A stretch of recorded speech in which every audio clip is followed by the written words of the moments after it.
Is it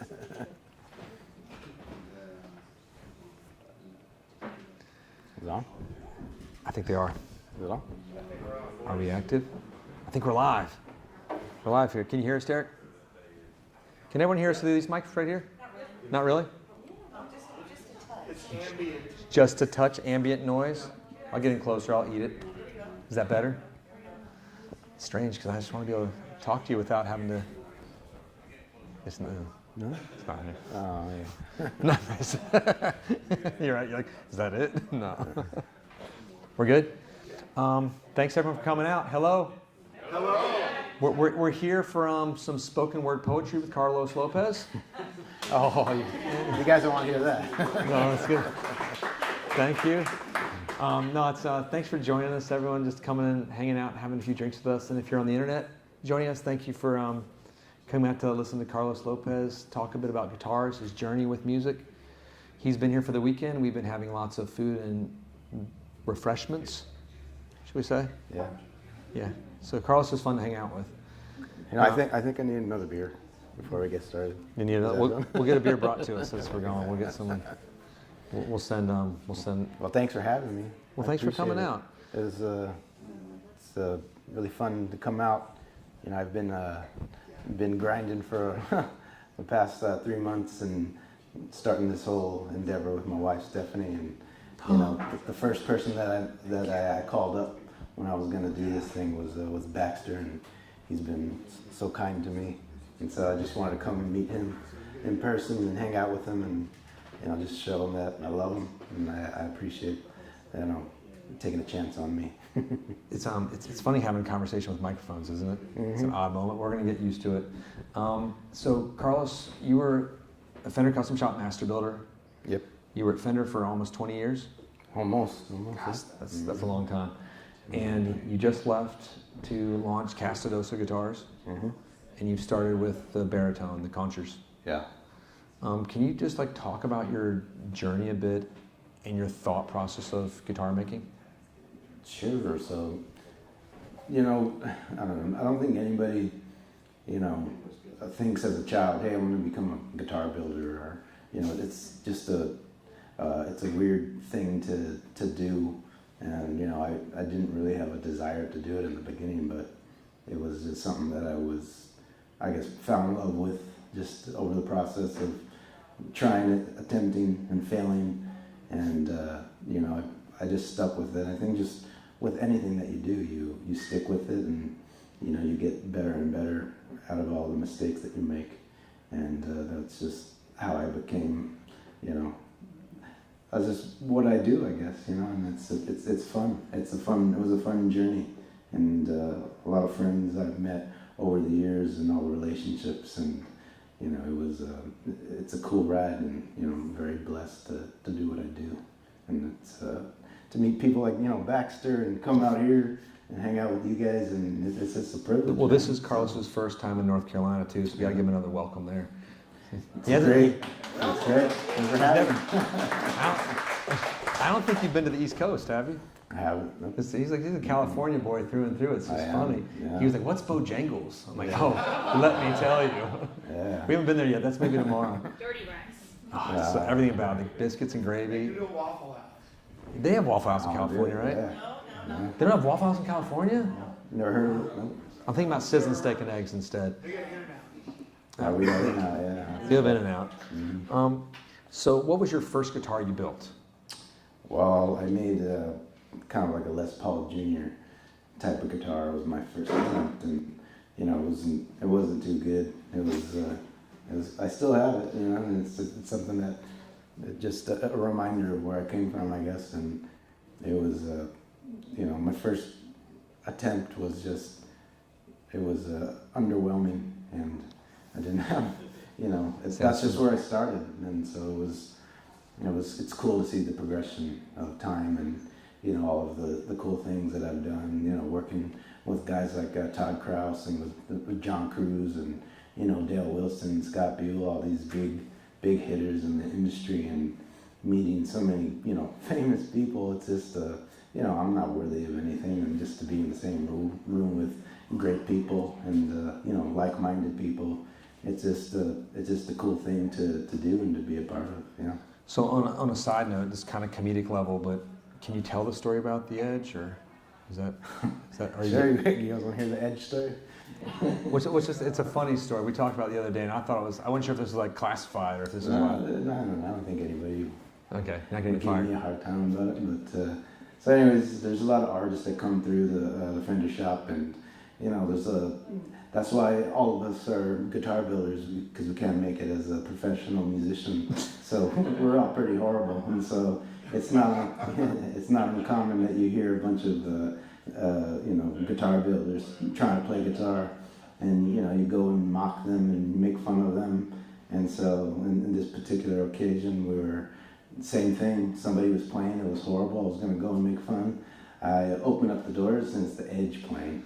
And you had that whole film crew was in there, right? The whole film crew, they were doing something with him, and I was going to go give whoever there a hard time, but I couldn't do that to the Edge, but I just thought it was funny. He sounded just like the rest of us. So you were at Fender for 20 years. We talked a little bit yesterday about how you were sort of plucked and you sort of forced your way into the custom shop almost by showing your talent and showing your will to do it. And then you were there for a few years, but you mentioned Scott, Dale, Todd, and some of the other builders. Yeah. You were sort of like the vanguard / bad boy, it seems. You were building weird stuff. Yeah, I've always never been one to, nobody tells me what to do type attitude, and that's just the way I've always been. And I just did things the way that I wanted to do them. And, all the weird things that I did, the 12-string, the Marauders, just the baritone guitars or, double neck stuff. Everybody told me, don't do it. It's not going to sell.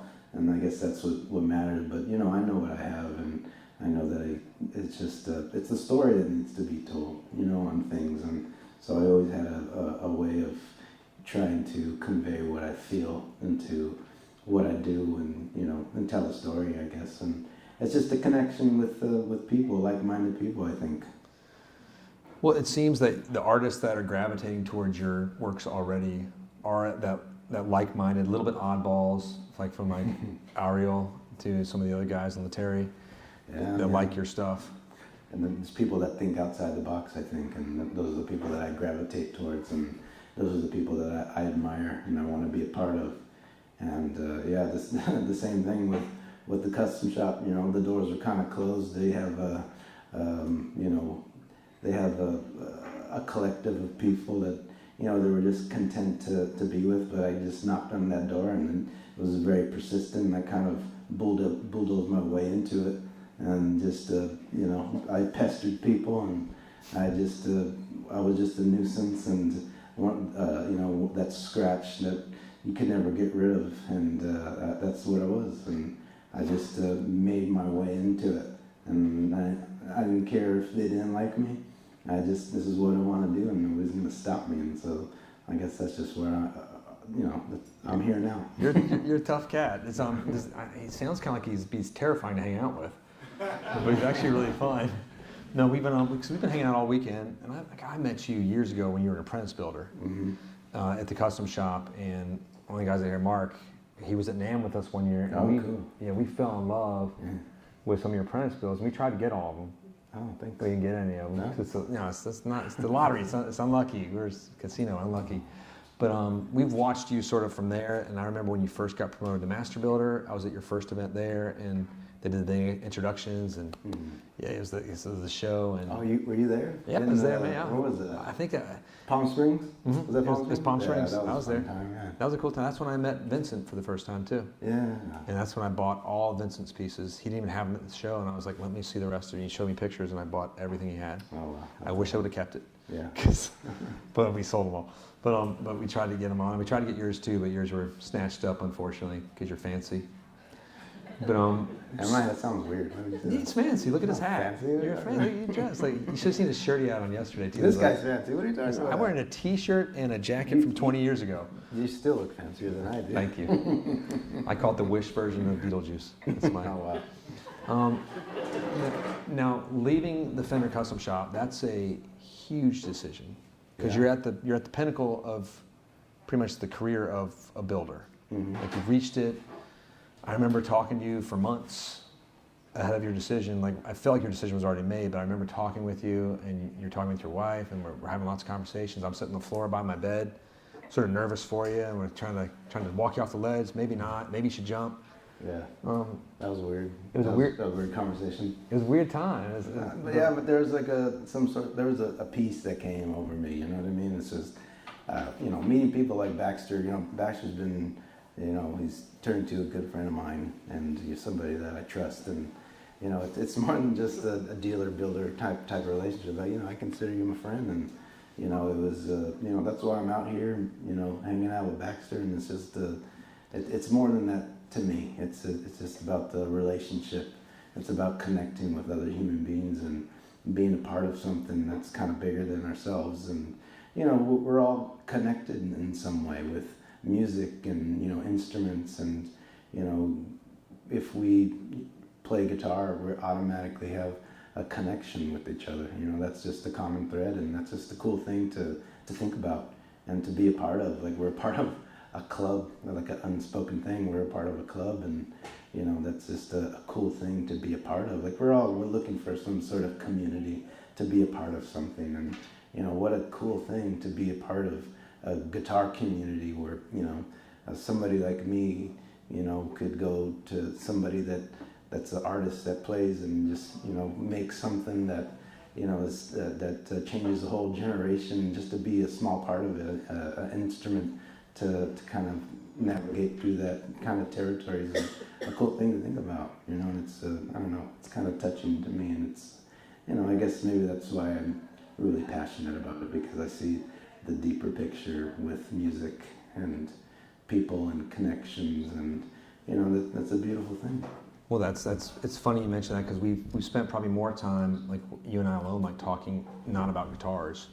Yeah. I spent an hour on the phone with you when I was walking around the block the other day, just talking about like what's going on in the world today, philosophy for a bit, tennis shoes, and Oasis. Oasis, oh yeah. That's usually part of our conversation thread. And then you talked briefly about the artist and connecting and spreading and creating something new. Speaking of that, like the baritone, like you launched with a very unorthodox guitar. Yep. Like it's T and S style is sort of the traditional, or Les Paul style. Yep. You chose to go with a baritone. Why? Yeah, I don't know. Just I want to do what I want to do type of kind of mentality. I think there's something to be said about baritones, and when Baxter picks it up, he's somebody that could play really well, and thank you. He could do what I envision a baritone. The way it should be represented by somebody as talented as Baxter, and that could kind of bring out that tone, those songs that I hear in my head that I'm incapable of playing. You know what I mean? It's a cool thing to see something that you made on stage being played by somebody that's really talented and that could bring out those tones out of a guitar, and it's a beautiful thing to watch. It's a spiritual thing, I believe. Yeah. I mean, thank you for the nice words. I think you're lying, but thank you. Because I heard Ariel Posen play, and I'm like, okay, that guy's really good. Man, don't compare yourself to him. I don't, because he's better. He's better looking. He's nicer. His beard is fantastic. You wish you had his beard, right? I wish I did. God, beard's amazing. But no, he's one of the best players out there right now. Yeah, he's a great player. And he's phenomenal. But when I do play the baritone, it makes me play differently. It's almost like this weird hybrid of an electric and acoustic, and it vibrates my guts differently. Just the frequencies. Yep.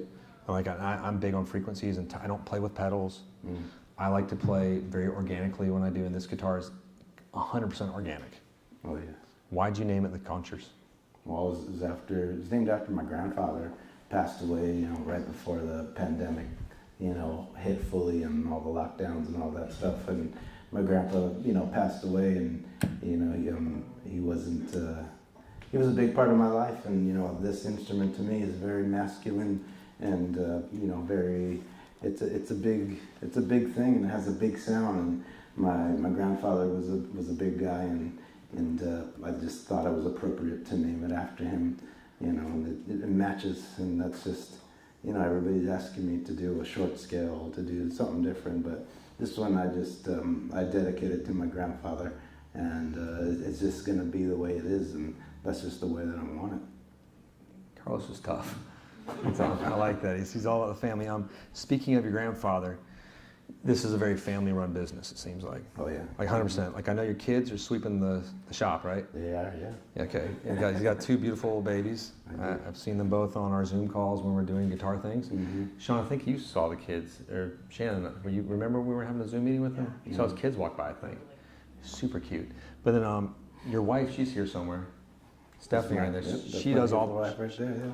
And she does all the pickups on these guitars, so just give her a hand if you're local, or if you're in your computer at home. Thank you. She does a great job, man. She's my other half, and it's a really cool thing to be a part of something like this with somebody that you love, and to be, it brings deeper meaning to what we do, and what better thing to do something special with your better half. Yeah. That was nice. That's very nice. He's a romantic. And I'm not a pickup snob, but I like good pickups, and it doesn't mean expensive, but I'm very picky. It can be a very affordable guitar, it can be a very expensive guitar. I played some really bad expensive pickups, and I played some great cheap ones, but these are phenomenal pickups. They're really good. The P90s over there are amazing. And you guys are new to the P90s a bit, right? They're awesome. But in mini humbuckers, that's a tricky pickup to build, I think. Yeah, they're the hardest ones to make for us, and it took a bit to train Stephanie, my wife, to on the tones and the whines and the consistency. But she was just a natural at it. She did her first whine was better than I could have done, and I guess that's just. She has a natural talent. It was just meant to be, I guess. That's the way I see it. There you go. Thanks, Stephanie. Do you guys mind if I play it for a second so we can hear it? And then we'll go back to talking and questions and just get an idea. Has anybody not heard a baritone before? Stains. No, they're very different sounding guitars. Like even if you just, when you hit like a low chord.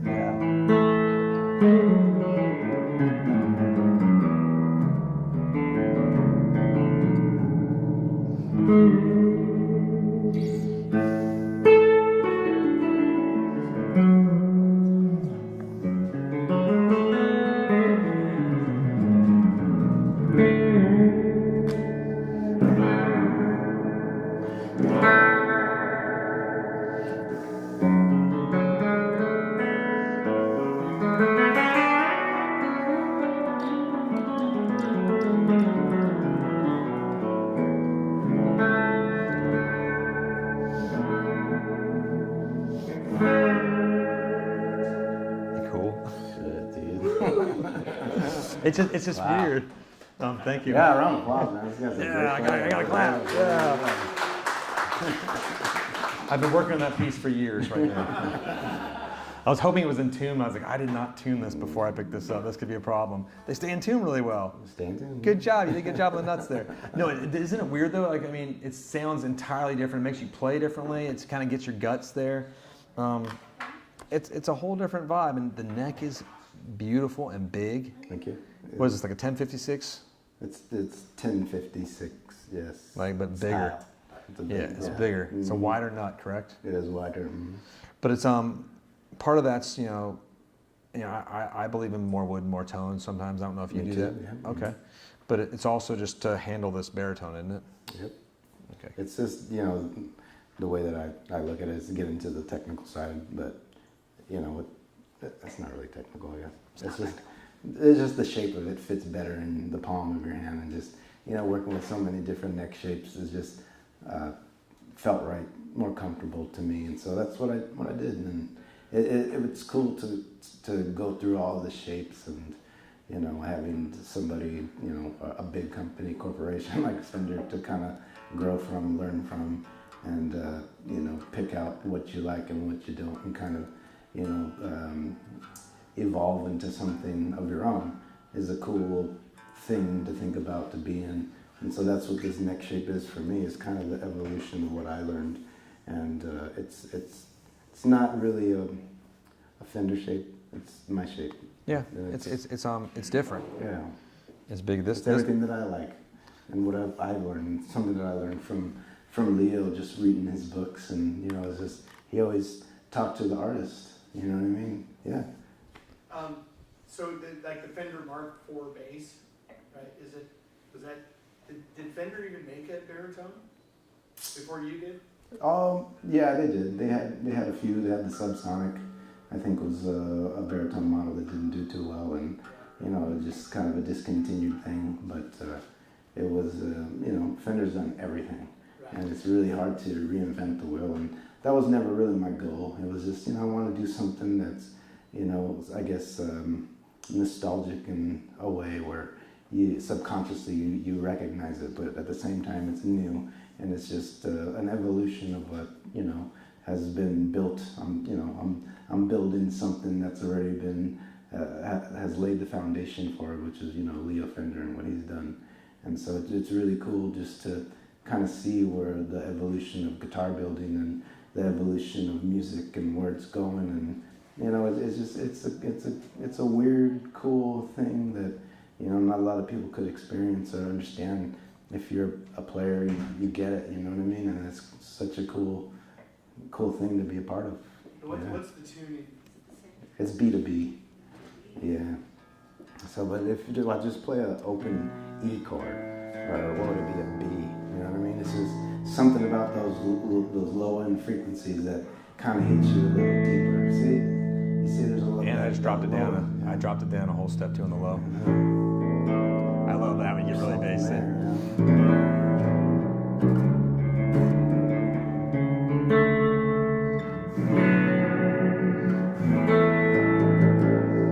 Or if you had distortion, you make your you have to go to the bathroom after that though a little bit. It's tricky. No, it's fun because I love the key of D, and this is not D, but it's like I simulate D. It's dropped down, and like it's so. I don't know. It just affects my internals. Yeah. It does. It makes me. It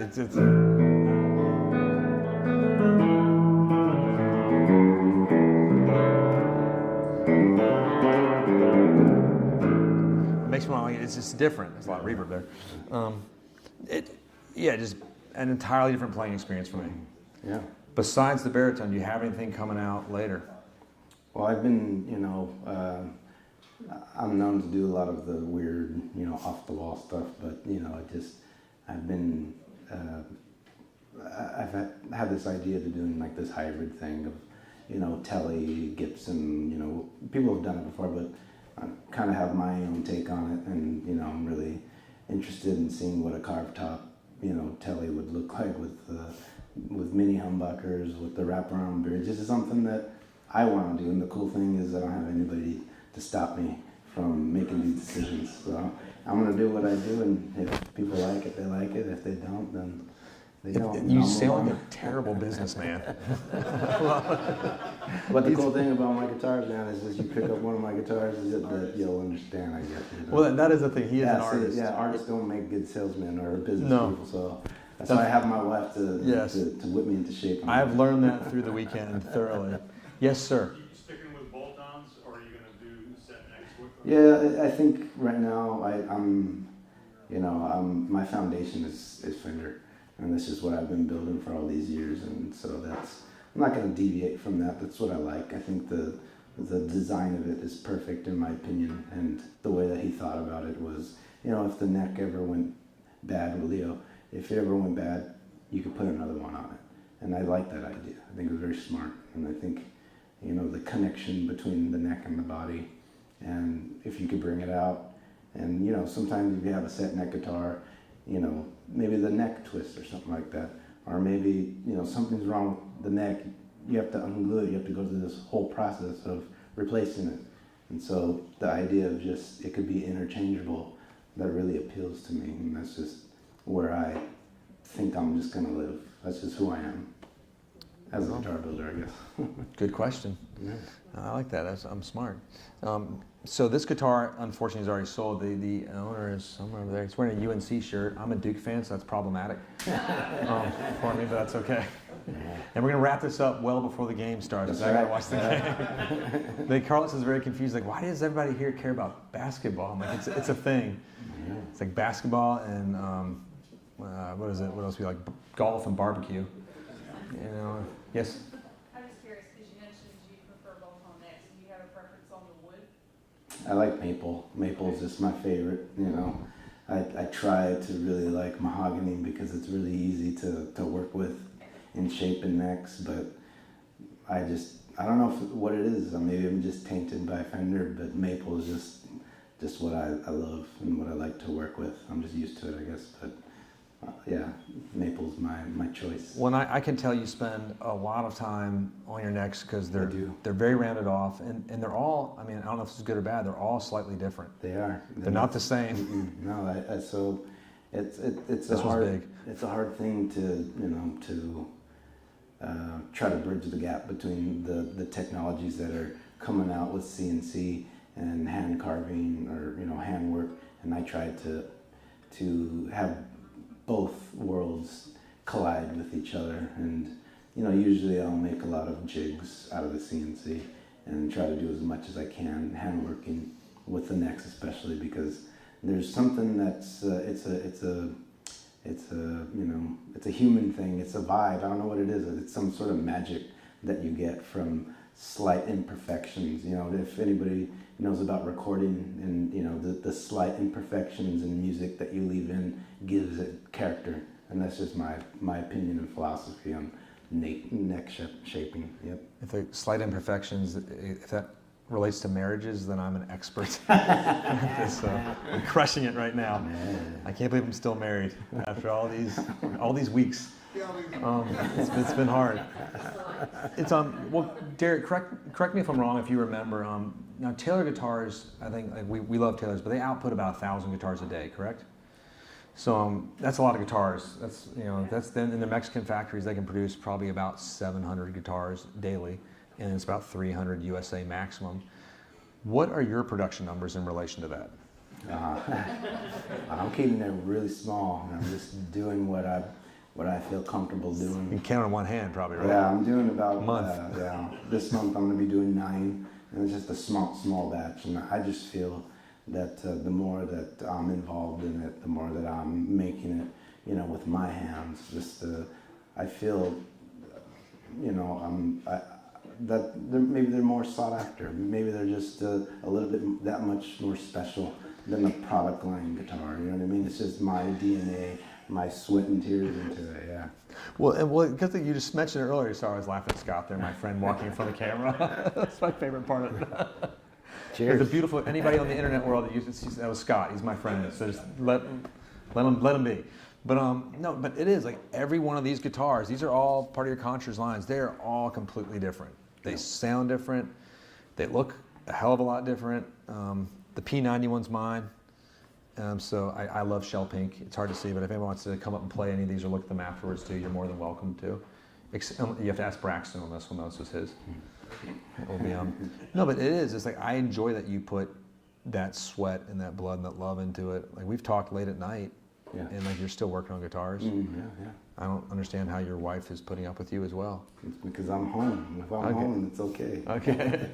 He's home now. That's probably one of the greatest joys of having your own thing. Is like you're building this in your workshop behind your home. Oh yeah, and that was something that I've really, when I started at Fender, I always made sure that I had a shop. But as the years went by, it just grew and grew bigger, where I had to move and I had to find a place to put my shop, and that was just the selling point of the house. If it had enough space for for my shop, then that's the house. I mean, I feel so bad for your wife because like most people are looking for like a nice master closet. Yeah. You're looking for like a good shed in the back. I needed the land. That's what I needed. You got space to do it, and we were lucky enough to grab something, and we're pretty comfortable, and it's a cool thing just to wake up and have some coffee and talk with my wife and see the kids and say, hey, well, I'm gonna go in the back for a bit, and I'll see you at lunchtime. That is cool. Yeah.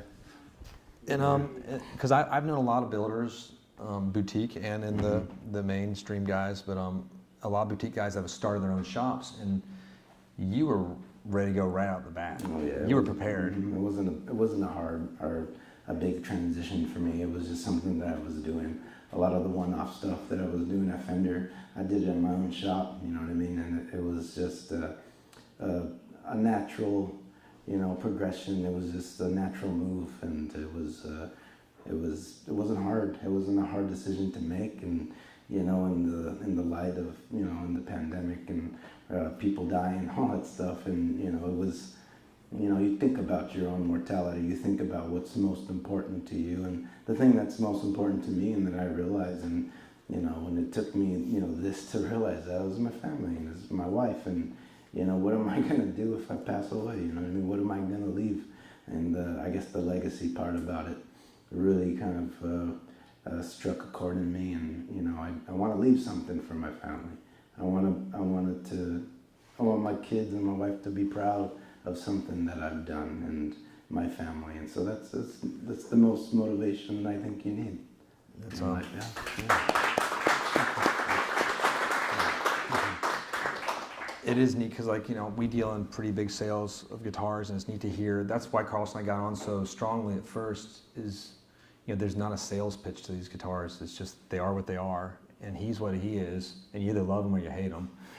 He wears his heart on his sleeve, but you know, he'll clock you if you come up and slap him at an award show, probably. I don't know how old your children are. Are any of your children leaning towards this? Yeah, you know, it's not. I'm not trying to force my kids into doing it, but you know, they see it, and that's a cool thing to be at home, and they're seeing it, and they're being influenced by it, and to know what hard work it is, you know, and they see me getting up in the morning, they see me putting in the hours, they see me tired, but it's a good feeling, you know, when you work a hard day and you're able to, you know, eat your meal with pride because you deserved it. That's something that I want to teach my kids, you know what I mean? And in the world now, it's just, we're not, you know, we have this way of thinking that everything is expected. We you know, we deserve what we have, and that's just not true. You need to earn it. And so that's just what I really want to show my kids. I don't want them to ever feel like they're entitled to anything. They need to earn what they get and work hard. And that's something that my parents and my grandfather taught me. So that's what I want to show my kids. Yeah, so I have them like, hey, my son Dorian, go sweep this up. Come on, help me out. You know what I mean? Get your head out of the iPad and all that stuff. Let's do something. See him? Any players? Do they want to play? Yeah, my daughter, she has, it's a cool thing to know. You know, I'm not a great player, but I have a good sense of, you know, the ability. My daughter has this, you know, she has the rhythm. She has the, you know, she wants to sing. She's exploring her voice, and she has the, you know, the dexterity to play the guitar. She has it. It's cool. Yeah, it's a cool thing to see. And she's stuck with this guy, Yeah, too. she's So stuck with me, yeah. No, it's funny because you mentioned that, like, my kids work at the shop, too, sometimes, to Derek's chagrin. Oh, we'll get the question. Don't worry. I'm going to make fun of my kids for a minute first, too. Because, like, during the beginning of the pandemic, like, my youngest son was, like, 1.5 years old, I believe. Is that correct, Taylor? Yeah. So during, like, school time, like, he was crawling on Derek's back as he's editing videos. Yeah. My other son's like playing peekaboo with us, and then she's homeschooling the other one upstairs, and then beautiful. it was kind of beautiful. Yeah, I don't know if it was beautiful. It was something. But the kids they clean up. I made William, my oldest, he hates it. I make him clean the toilet sometimes, and he cries. The 9-year-old is crying. I don't want to do it. I'm like, I'm gonna use it first if you don't. We're brutal to him. So the kid, we're all about that. It's a very family business there as well. No, I'm sorry, Scott, was that you? No, she had a question. Okay, I'm sorry. Yes. Have you ever built a guitar and after you completed it, you really, really couldn't bear to sell it? Yeah, it's a weird thing because it was almost the opposite. There was always something that I didn't like about it, and it would bug me, and so I couldn't wait to get rid of it. But it wasn't big enough where I couldn't, you know, take it back. But it's getting to a point now where, you know, I'm getting familiar. I'm getting, you know, better at this craft where it's just like, oh, I like this one. I want, and it's a consistent thing now. It's like, oh, I like this. I could keep this because I'm very, you know, I'm I guess my own worst enemy, and I'm very critical about myself. But it's getting to a place where it's just, I'm happy with them. That's a rare thing, but you know, it's, yeah, because they're all kind of part of me. You know what I mean? It's a weird thing.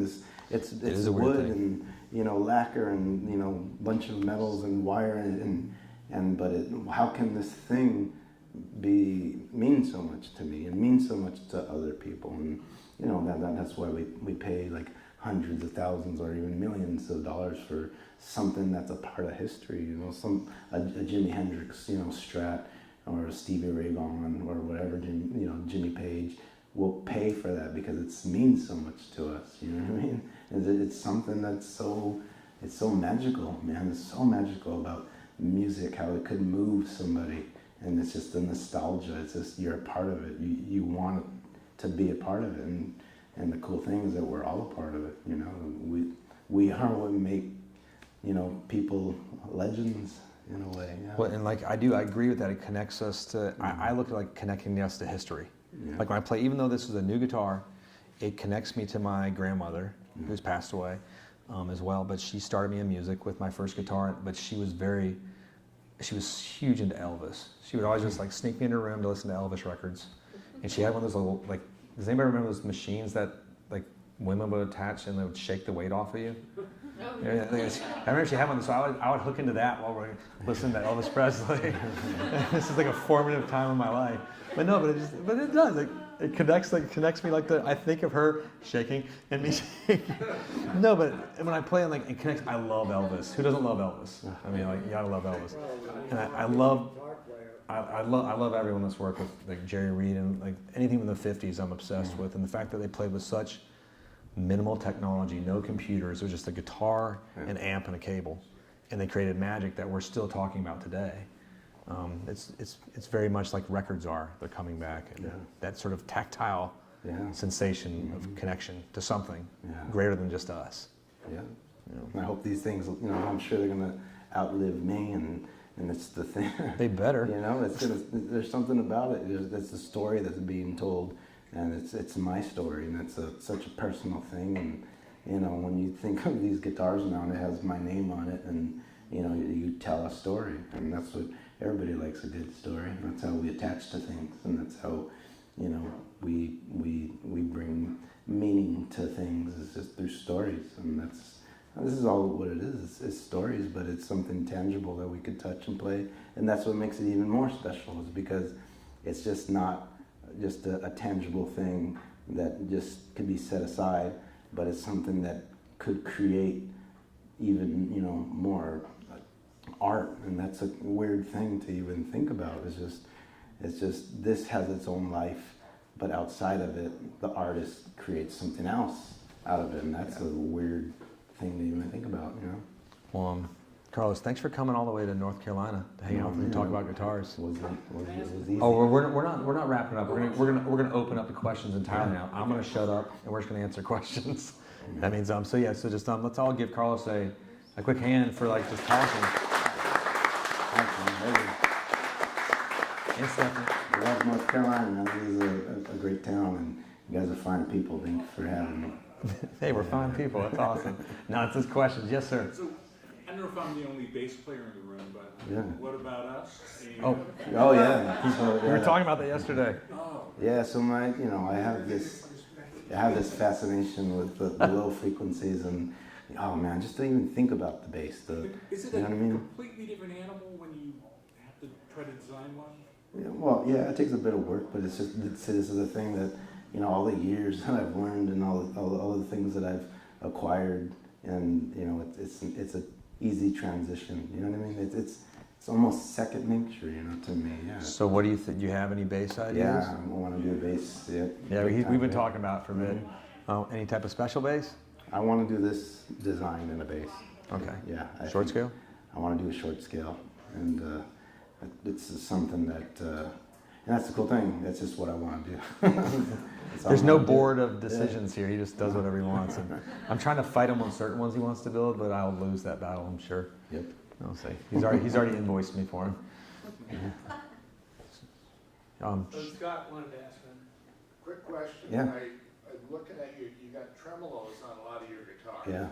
And you've got Bigsby that looks looks like your design is more of a Jaguar Yeah. type design, and you got Floyd Rose. What's your preference, and what are you using for tremolos? Because tremolos are one of those things that you love them or hate them, Yeah. because you use them and then all of a sudden you go, oh, Yeah. now I have to tune. Yeah. That's so. Yeah. Back in the day was Hmm. one that was like you didn't have to tune it a whole lot. So Yeah. So yeah, that just comes with you know, a lot of, I guess, knowledge of knowing how to set it up properly and stuff like that. But that being said, the colors that you could create with the trim, it's just like singing, you know, like the vibrato that you put, and you create texture in different colors, and that's exactly what I wanted to do with the baritone. You know what I mean? It's just like, even with some basses, they have trims on it, and I think it's a great idea, but it just maybe it's a little too, you know, it doesn't work well. But I think that it's just to create texture in different colors, and that's why I did it. I like the way that they're set up. I use the mastery bridges and trims, and that's just what I feel that's that stays attuned the best. Yeah. I guess that's all I gotta say about that. Yes, sir. So you mentioned that you'd love to do the necks yourself, you know, versus Yeah. CNC, which by the way, 2 thumbs up. I mean, that's where the artistry comes in, right? Yeah. Oh yeah. Yeah. What's the thing you like to do least on guitar? And let me lead the question. I've built like 11 so far, Yeah. and I'm killing myself over binding. Are you ever going to bind a guitar? Yeah, that's something that I've done a lot of that, and it's kind of just second nature now to me. And but it's just, I don't do things just to do them, just for the sake of doing it. It has to look right to me, and it just has to fit the vision that I've already had in my mind. And I have this weird thing where I could visualize things that aren't made yet. I could see it in my head, and I could see the colors, and I could see how it's going to look, and that's the hardest part that takes me the longest time, is just getting it right, and so when I thought about this design, it was just, I want it to be that, if you do something that departs from everything, it's just a hard sell, and it's just hard for people to gravitate towards, to accept. And so I want it to stay in a familiar territory where it looks something familiar, but when you look deeper, it's something new. And so that's where that came from. But to answer your question, I think that the neck shaping is the hardest, and the most time consuming, and the most and the thing that I like the most, because it adds the character, it adds everything that I want it to feel like. It's kind of, I have this pad that I use to kind of fit the mold of my hand, and so when you're shaping it and you're kind of fine tuning it, it's contouring to my hand. So it's just not something that's just programmed, and it's just the same all the time. And so I think that's what makes it more special to me. Yeah. Yeah. Oh, and like, just one more thing before I jump into that. It's the back of them, like this color. Yeah. What do you call that? I call it mole. It's just Mole. it's something that a recipe that I came up with, and it's something. Don't eat this one. Yeah, don't eat it. No. And it's some colors that I mixed up together to kind of get that dark tone, and see, everything is just very visual. If it looks right to me and it fits the vision that I had already, then I know it's right. And so everything I think about, and it took a long time to make a decision on it. And so the neck tint was something that it needed to work, and for me to be satisfied with it, and it had to look right. Even this color of the body too. I think it's a gorgeous yellow. It's one of my favorites.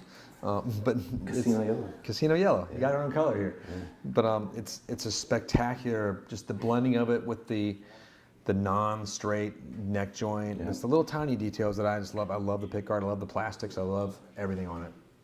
Thank you. So it's weird. Thank you. Even it's a weird Very big weird. guitar. It's a I just strange want to thing. let you know, it looks orange to the rest of us Yeah. out here, not yellow. Yeah. It's everything changes in the lights here. Yep. The stage, like, 'cause there's like some red lights and some blue lights and some pink lights on me, but it's almost and that's like a shell pink guitar over there, Mhm. Well, I like the pink. but it looks white. I think from where you're sitting. No. Pink. Okay. Okay. Online question first. Let's hit somebody on the internet. All right, couple online questions. So Modern Vintage has asked, Carlos, did you have an apprentice of your own while you were a master builder between 2019 2020? And how many Fenders do you think you built as a master builder Gee, during that that's a time? very specific question. Approximately. Did you have an apprentice builder I first? didn't have an apprentice, but I had, a couple of guys that I kind of took under my wing and, was showing them the ropes and giving them an opportunity to kind of show their skills. So, whoever asked for help from me, I never denied them. But no, I never had an official apprentice. And I can't even tell you how many guitars I made. There was just so many. Do What- you have a favorite Fender color that you used over the years? And also, do you prefer single cut or double cut guitars, just personally? Oh, I like double cut.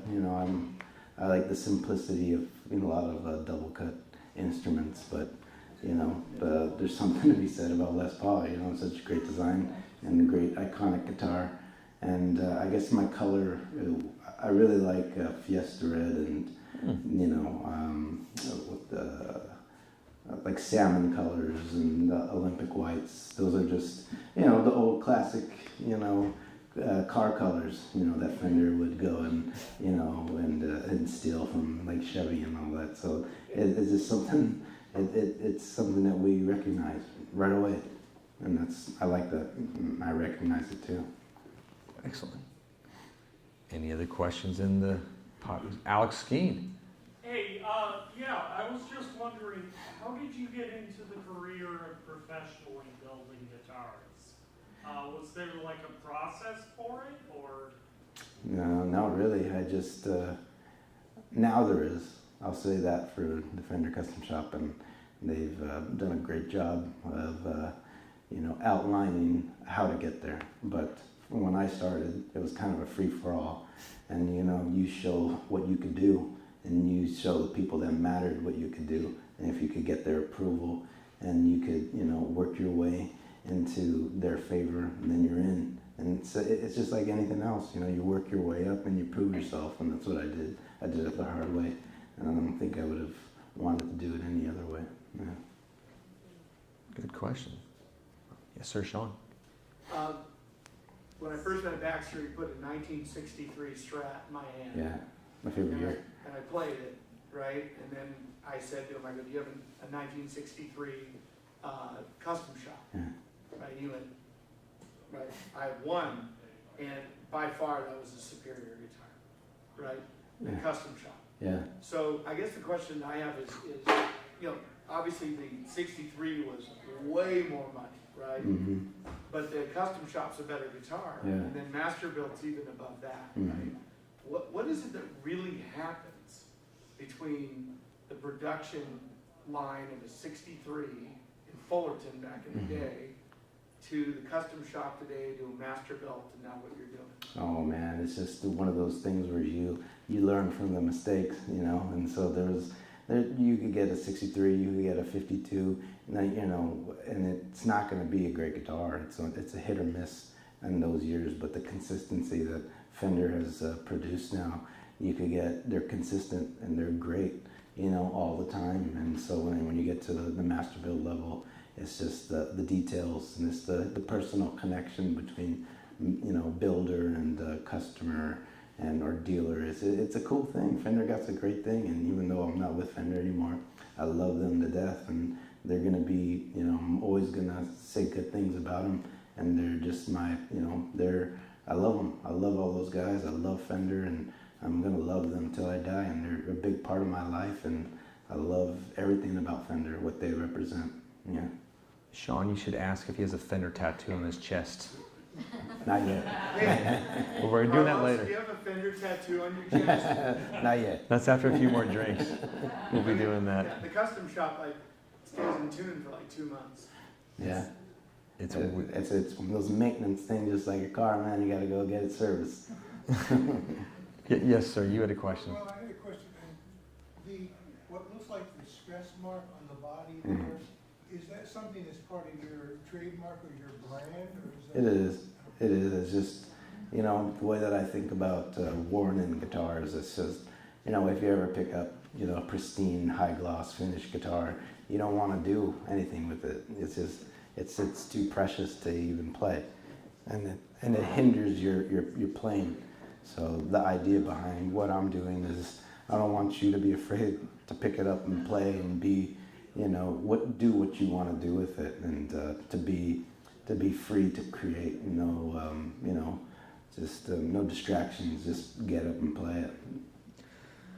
And Carlos, again, I'm going to say thank you because we're going to have to wrap it up soon because the game is close. Oh, We're rapidly approaching the game, but no, but seriously, thank you for coming out. It's been a blast hanging out with you and your lovely wife. Thanks for having me. And it's been a great time. Thank you everyone here for like asking questions. And Carlos is going to be sticking around having drinks. You can buy him all the drinks you want, and he'll answer any question. Baxter, if somebody wants to order a Castedosa, That's not possible. where could they get one? At Casino Guitars. So if you did want to order one, just contact us. We're going to be taking orders on these, you know, throughout the year for years to come. Unfortunately, I think. And I know. You say like a bad thing. Do we have any for sale? Well, the only one for sale right now, I believe, is this gold sparkle one right here, and that's the first sparkle one I believe you've done. It is, yeah. Mm-hmm. We're the first, and it's an opportunity right there. It's a spectacular guitar. I've already played it. Thank you. Sean's gonna buy it. I got one coming. Sean's already got one on order. Baxter, I wanna thank you for bringing this caliber of a person to this community for players like us. Thank you, Scott. This is international stuff. Thank you. No, thank you so much. I appreciate that. Thank you, Scott.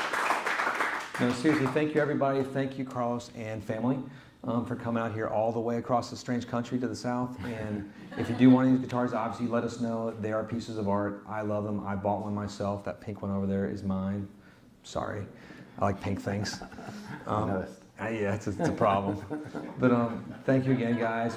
Anybody on the internet world out there, thank you for tuning in to Casino Guitars. I say click like and subscribe, but you're already stuck here, so you can just say hello. And thank you again. Thanks, Derek, for sticking around the Neon Rooster and letting us all come in here and do a very boring concert.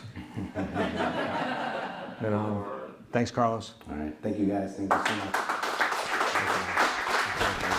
Come ask some questions. So just come ask them questions, whatever y'all like. Break out the guitars too, just don't break them. Buy me a beer first. Buy them a beer. Yeah, I'll take one. Yeah, whatever. Did each has the